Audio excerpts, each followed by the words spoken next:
I was born in Budapest, Hungary, 1932, April 30th. I would say middle-class family. My father had a store, a leather goods store. In those days, you made custom-made shoes. I had an older brother. His name was Tommy. In Hungarian, it's Tomi. We used to call him Tomi. And he was 4 years. This was a really great story, and I think off the bat it addresses that by saying, what I lived with was real, and it was real, and I'm telling my story, and I survived. I think it's a beautiful showcase of persisting through the many horrors of the Holocaust and coming out on the other side. This is a really, really strong woman, and knowing what she had to deal with going through and being the sole survivor of her family. I think it's really I think it's a really brave story, and it's a really beautiful story. I think the story was very well told. I think there were a lot of really interesting shots. Not any like Ken Burns showing old images. I think you were really creative with the way you showed different videos and images from the past, and I think it tied this piece together tonally and visually. What was once we learn about the Holocaust so it doesn't happen again has turned into this concept of it never even existed. It's sort of bewildering for this information to sink in over the lack of basic knowledge for the people under 40, not really to be aware of what's happened in our history. We've reached an all-time high of anti-Semitic hate crimes, and this is the story of Judith and her family's direct connection to this moment in history. As a survivor, she wanted to protect those from the pain that she felt. Therefore, she kept a lot of this to herself and had to carry this with her throughout her life. Dives into, the family's suffrage of keeping these heinous acts quieted for Judith's mother, who would cover her ears and protect her as she was younger, as they discussed what was happening throughout Europe. They weren't really aware of what was ahead of them.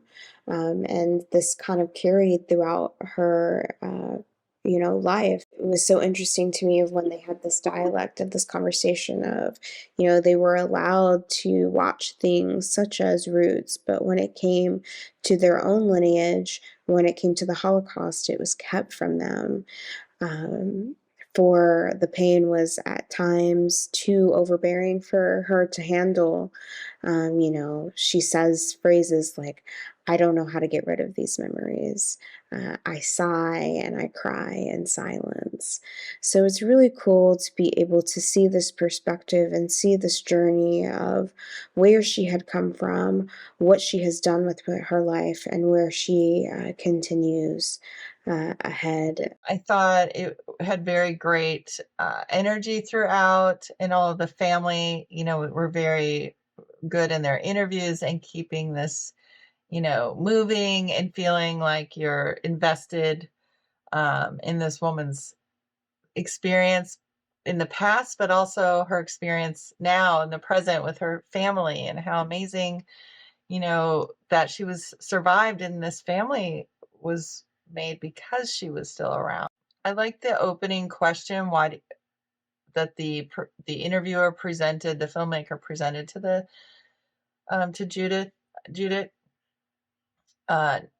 where she said, "Why do you want to tell your story?" I love that. I love it when we're set up nicely in the beginning to know what's happening, and that was a perfect question to ask. And she just said, "So everybody will know that I lived in what I went through." That's just so powerful. Great visuals throughout. I really like the gramophone and how you kept showing it kind of close up, and I like that a lot. Nice footage of the film reel showing the old footage on the screen, like that a lot too.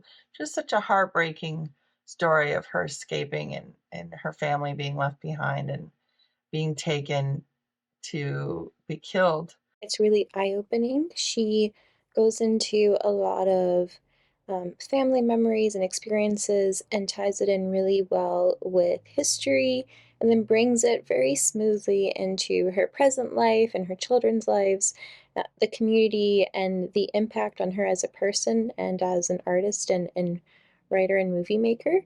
I think documentaries like this should be used in schools to educate about the Holocaust. I think a lot of times we're giving these students books and we're showing them movies and their head isn't connecting it to a real person, so they're starting to say it didn't happen.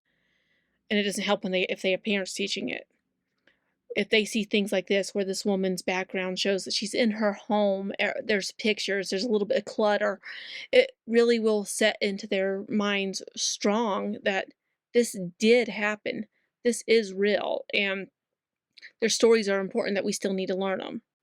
Judy is a very brave woman. The fact that she's the only one that survived out of her immediate family is astounding, and the fact that friends and family decided to capture her story on camera and still tell it. That way it'll live on past her, because a lot of the Holocaust survivors, World War II survivors are up in age. They're passing on to the heavens, and we need their stories told. There is a real fear what Judy went through, that it could come back, because it's those who don't know history are doomed to repeat it. But I do think that it was really beautiful how they told her story, and you could clearly see what it meant to her and her family, and just to kind of show not only what happened to her, but the kind of strength it takes to choose to talk about it and to choose to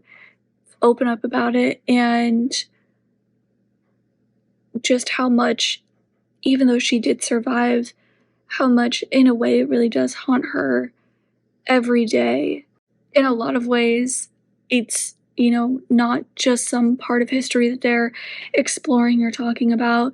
This is still something very real that, they're having to deal with. And like I said, I thought it was really, really beautiful. I thought it was really, really powerful.